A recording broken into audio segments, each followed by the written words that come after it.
Hey yo everybody, this is Ansis from Baltic Sea Geopolitics. In this inaugural episode of Baltic Sea Geopolitics, we will discuss what is the Baltic Sea region, why it's important, and then two groupings of states, the Baltic states and the Nordic states. So let's get to it. So what is the Baltic Sea? Well, it's a sea in Europe. So that's it. I'm done. See you guys never. Okay, of course, that was a joke. It's a lot more complicated and cool than that. But yes, the Baltic Sea and the Baltic Sea region is an area that is in northeastern Europe. You can take a look at this map right here and see that that is where the Baltic Sea region is. So let's get to it. So the Baltic Sea region, as some might argue, as I may argue, is a geopolitical fault line with different powers and political ideologies jockeying for its supremacy, historically and also currently. So let's start with the cool historical stuff. The Vikings. Did you know the Vikings came from the Baltic Sea? Well, probably not, because, well, maybe you did because you're watching Baltic Sea Geopolitics. But anyway, well, probably not, because you think that Vikings came from Scandinavia. Well, do you know where Scandinavia is? The Baltic Sea. That's right. So the OG influencers come from the Baltic Sea. So let's get that straight. All right.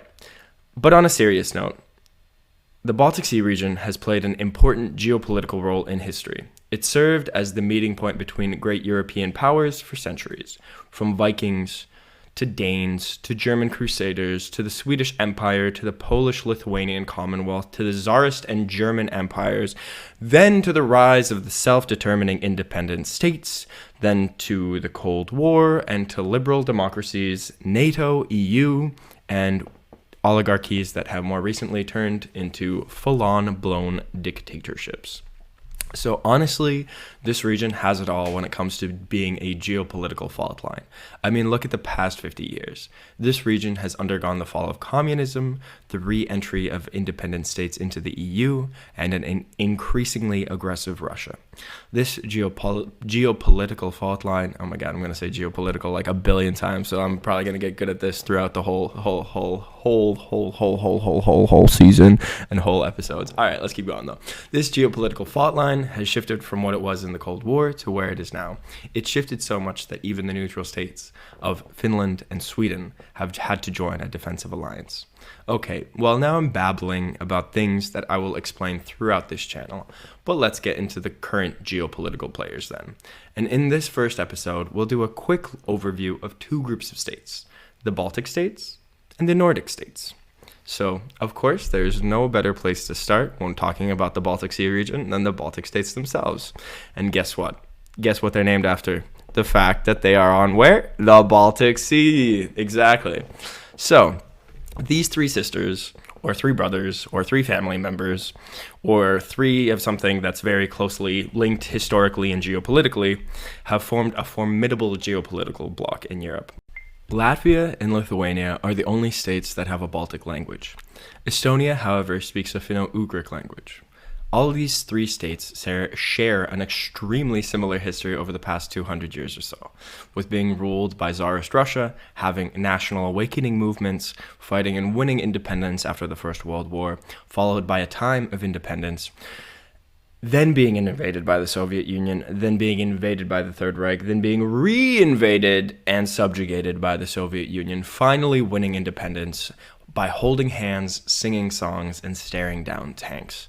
Joining the EU and NATO in 2004, and really, really enjoying traditional song and dance. I mean, guys, if you have never been introduced to Baltic traditional song and dance, take a look. Please do yourself a favor. Google Estonian Song and Dance Festival, Latvian Song and Dance Festival. You will be blown away. Because these homies, they love massive choirs. They have cool outfits and have hype dances. So please do yourself a favor and check those things out. But beyond these historical similarities, each of these states has a unique culture, history, and have developed in different ways since independence. So Estonia, well, it is one of the most digitalized countries in the world, and some call it Estonia. Honestly, they actually, that was brilliant. Whoever did this marketing, fantastic.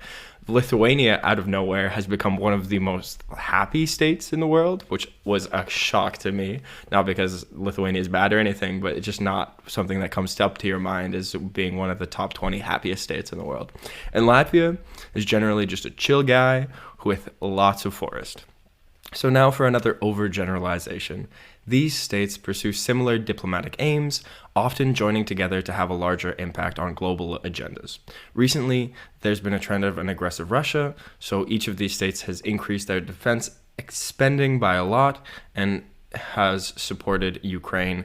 Some of them, I think, are the top donations, GDP per capita, something like that. So I think, like Latvia, I think, donates the most money and aid to Ukraine per capita or something like that.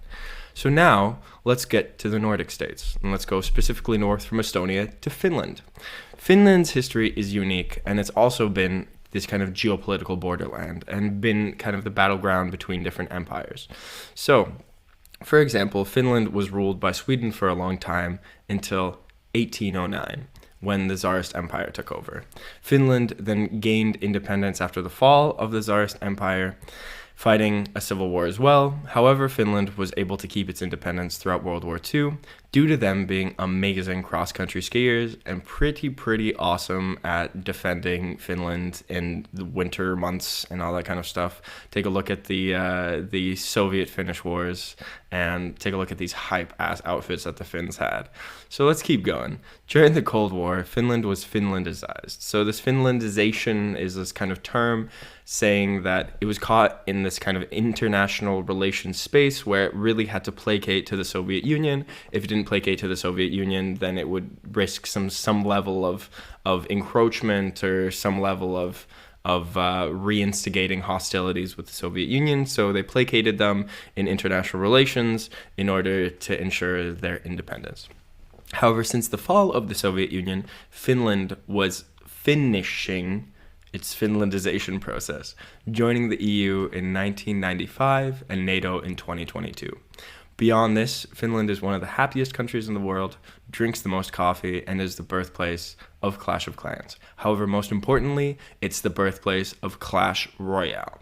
I love Clash Royale, guys. Honestly, Clash Royale is such a dope game. It's run awfully, but I'm a big fan of it. So let's move on from... You know what? No, let's not move on from my hobby of Clash Royale. Let's keep it in the back of our minds when we move on to the rest of Scandinavia. So... Scandinavia, they have the Swedes, the Danes, and the Norwegians, and they basically hated each other for centuries, with Denmark and Sweden fighting each other dozens of times throughout history and subjugating Norway between each other. Like an eternal battle of Clash Royale where two kings are fighting endlessly to claim victory. Another metaphor is that Scandinavia is kind of like a family that really didn't like each other and were bullying the youngest sibling to be a part of one side or another.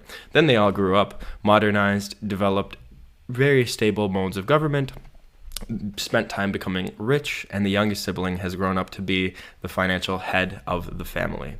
So now let's take a quick look at Sweden.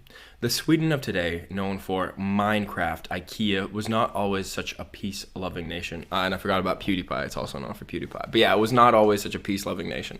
For a long period of time, it was the hegemon of the Baltic Sea, owning lands on both sides of the Baltic and becoming a European great power. However, this ended when Sweden lost the Great Northern War, lost the Swedish-Russian War, losing Finland, and winning the Norwegian-Swedish War, claiming Norway from Denmark. After all of these wars, Sweden transitioned to becoming a neutral state, being able to escape the fighting of World War I and World War II, as well as being able to claim neutrality during the Cold War. Like Finland, Sweden joined the EU in 1995 and NATO in 2023 as a result of the war in Ukraine. Moving from Sweden across the Øresund to Denmark, so there's Malmö on one side, Copenhagen on the other, that gap is called the Øresund, I think at least. So Denmark has a rich history from Vikings to wars with Sweden to unifying Scandinavia under the Kalmar Union to then again having wars with Sweden. I mean, you get the picture. These guys and the Swedes are always like butting heads, even though their languages are quite similar and, you know, there's a lot of cultural similarities. For some reason, historically, they really didn't get along. Anyway, so you guys get the picture. The Danes have played an important role in the Baltic Sea, and they play actually used to play an extremely important role, and they still play an extremely important role in the Baltic because they control the 2 entry points into the Baltic Sea. So they were able to, for a long time in their history, extort tolls from passing ships and becoming pretty wealthy doing that. Denmark also has the longest serving royal family in Europe, with King Frederick being able to trace his lineage back to the founding kings of Denmark and Harold Bluetooth and of the like. So yeah, that's pretty wild, pretty gnarly. Denmark became a constitutional monarchy in 1849, and Denmark has also played an important political role in geopolitical history, specifically with German unification, losing the wars for Schleswig and Holstein. So basically, the Danes were also like, all right, we lost a bunch of wars, we lost territories to Sweden and Germany, and they decided to take a step back from this whole war game business, this whole warring business, and began to develop internally. And they did a great job developing internally, specifically because they made Lego. So basically, I don't know, that's like peak civilization, like making a toy that everybody loves and it like built like everybody's childhood. All right, so let's keep going. So they were able to stay neutral during World War I. However, they were invaded by the Third Reich in World War II. And they became one of the founding members of NATO in 1949, and they joined the EU in 1973. Also, they have the Greenland and the Faroe Islands, and they're autonomous regions under the Danish crown. So they have some sort of level of autonomy within that, but they're kind of a part of the same country. So it's a little complicated, not that complicated. But yeah, Greenland and the Faroe Islands exist as a part of under the Danish crown. It's just important to keep in the back of your mind.